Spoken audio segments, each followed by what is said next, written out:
Things are starting to get really interesting with U.S. immigration politics. Let's talk about it. Guys, whoever is advising Kamala Harris on immigration these days, they're actually doing a good job. And here's why. They are trying to change this narrative, change the narrative from this failed, ineffective border czar to someone who is actually doing something tougher about immigration. How did they get to this point? Well, first of all, guys, as you know, in the beginning of the Biden administration, Kamala Harris was tasked with doing various negotiations, taking the lead with negotiating with Central American leaders and congressional leaders to do something more effective around immigration. That didn't work. None of those ideas really penetrated and turned into something that was very effective that we could really see. As a matter of fact, what ended up happening was the Biden administration became even more lax around the border, and we had a huge influx of migrants and other folks just coming into the country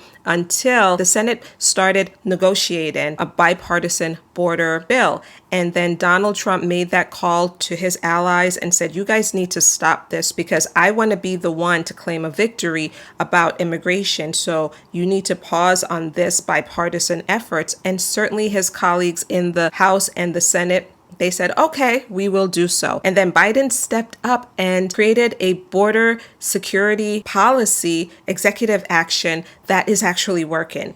Border crossings are down, and they have been down since he put this action into effect. The data speaks for itself. Things are not as bad as they were several months ago with border crossings. Now the Harris campaign can say, oh yeah, we did that. We'll claim that victory. The data speaks for itself. We did something that is actually working. The Republicans are like, whoa, wait a minute. What happened there? How could they now claim this victory? Now Harris is attacking Donald Trump on his political move to stop that border security measure. So she has that going for her. Secondly, she's also saying, friends, as a prosecutor, she took on transnational gangs to stop these dangerous people from coming into America with their drugs and their dangerous activities. She's now pointing to her record as maybe a low-level prosecutor and certainly as the Attorney General of California to say, here's what I did to tackle tough immigration gang problems. Indisputable, guys. That record, indisputable as well. Harris is also attacking Trump these days on his immigration record involving separating families and the past travel bans. But I think those two issues in particular are not that